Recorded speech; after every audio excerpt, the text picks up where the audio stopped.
Hello again, my name is Diane and I design and make patchwork quilts, and I've designed and made this quilt. It's called the Carolean quilt and I've made it to commemorate King Charles's coronation. So I've fallen in love with this quilt and I've decided to keep her for myself. She's quite large, she's 70 inches square, 178 centimetres. And if you look at her, you might think she's quite hard to make, but she isn't at all. Think of it as a 9 patch and it comes together quite quickly. So if you'd like to make this quilt or see how I made it, please continue watching.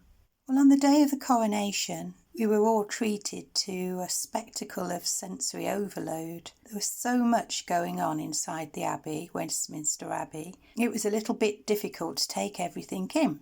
And then afterwards, when I was thinking about making a quilt to commemorate that day, I thought about the rose window in Westminster Abbey, and this is what I came up with. So this was the central part of the quilt, and then I just worked out from it, and it sort of reminds me of stained glass windows and intricate tiled floors, and I just think that this would make a lovely Carolean quilt. So I've bought the fabric and I'll show you what that looks like. My first choice of fabric is this Mystic Vine by John Loudon, and if you've seen my mermaid quilt you'll see that this features in that, and I really liked the way that went together in the quilt, even though in the back of my head there's a little voice from my childhood saying blue and green should never be seen.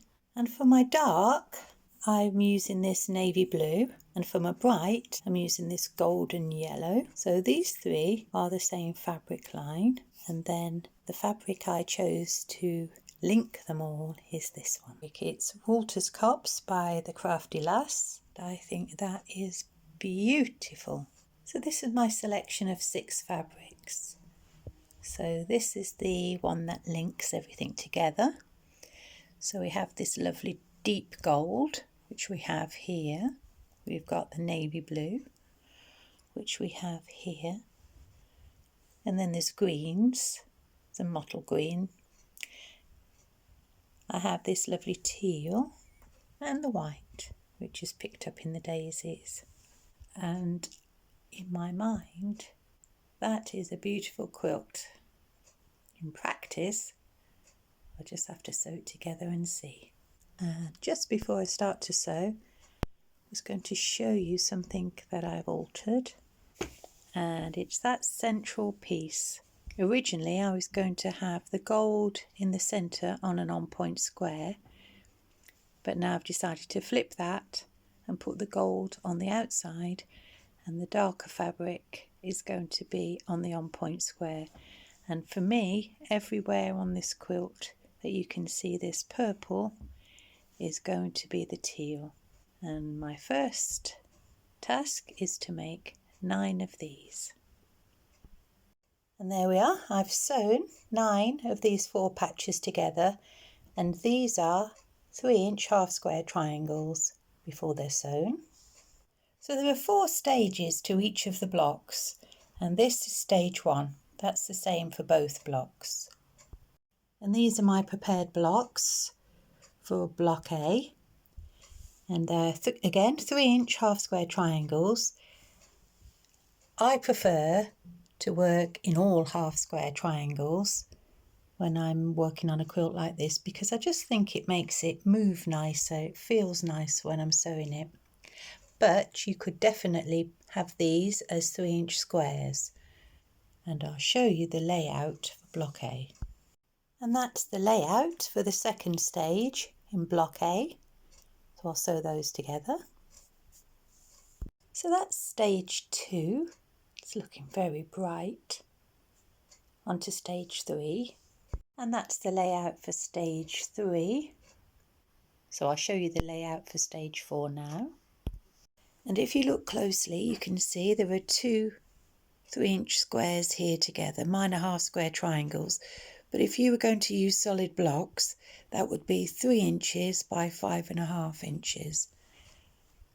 I think by not using half square triangles, you'll reduce the bulk where they meet in corners, and you'll use a little bit less fabric, but I still like half square triangles. Anyway, your preference. But that's the layout, and I'm going to sew that together now and show you. And there she is, block A complete. She's just over 21 inches square. Isn't she beautiful? All things bright and beautiful. So this one is quite pale in comparison to block B. Block B are more subdued colours. So I think these work really well together. So you need to make 4 of these. That's 1 down, 3 to go. So in this one we're moving into the darker side. And we start off with a 4 patch as before. And then we put 2 gold on each side, top and bottom, and then 4 of the teal cornerstones. And again, if you want to use 5.5 inch by 3 inch rather than 2 half square triangles, would be the sizes. And that's the second stage complete. So there are 4 stages to block B as there were in block A, and I'll show you the 3rd stage. And that's the placement of the 3rd row around the block. And you can see now in the gold, there's the shape that's appearing. And you see that in many of the stonework in the old churches and abbeys in the UK. And then it sets off that gold against the navy blue. Okay, I'll sew those together. We'll have a look and see what that looks like. So now you can see that yellow really jumping out against the navy blue. Complementary colours on the colour wheel, and it really sparkles. And then the green will be connected to the adjacent block, block A, so that carries on through there. So this is the 4th stage, this last row, and I'll sew that together and I'll show you what that looks like.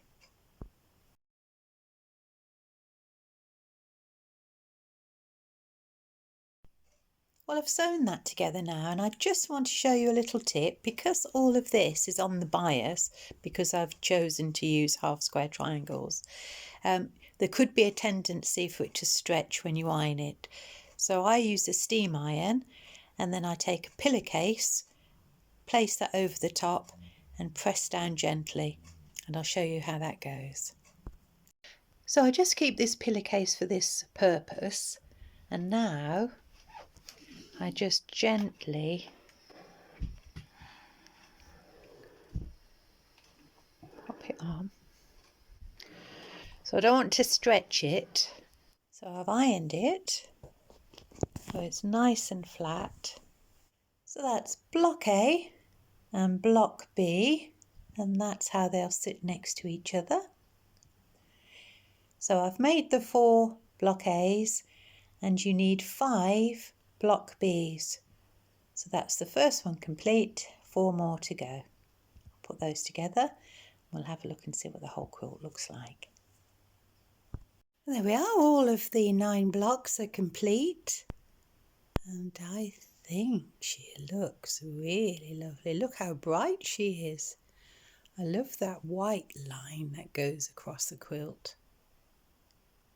So it reminds me of tiles and stained glass windows in old churches and abbeys. So I called her the Carolean quilt. I'm going to put a border on her and then quilt her. And now what I'm doing is putting the border on. And so the first step I've taken is to make the 2 half square triangles in green for the point that's going to carry out into the border.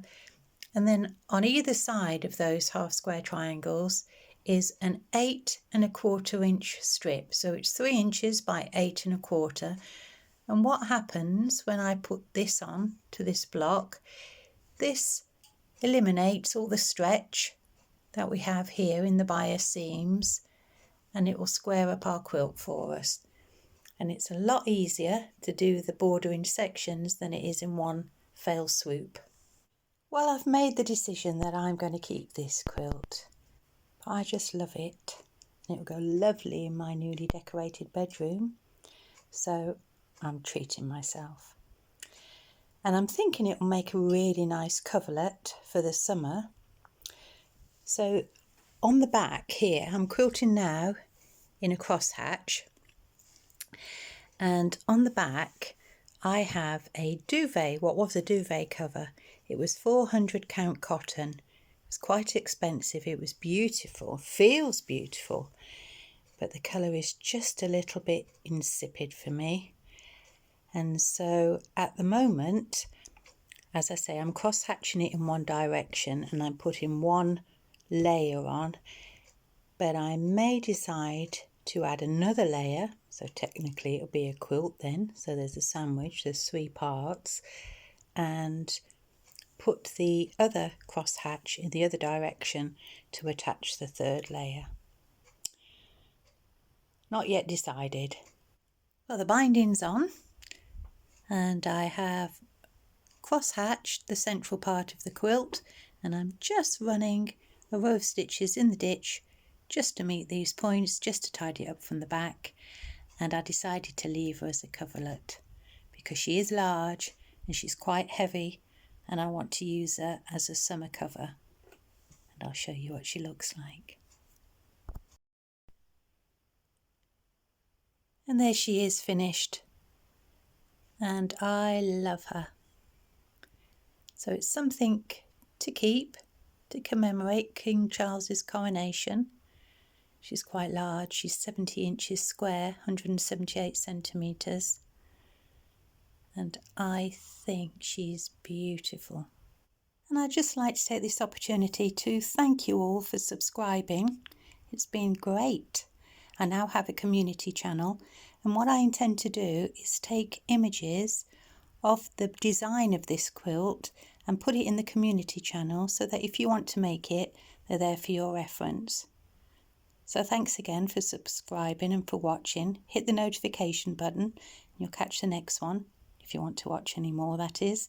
Take good care of yourselves. Thank you all. Bye.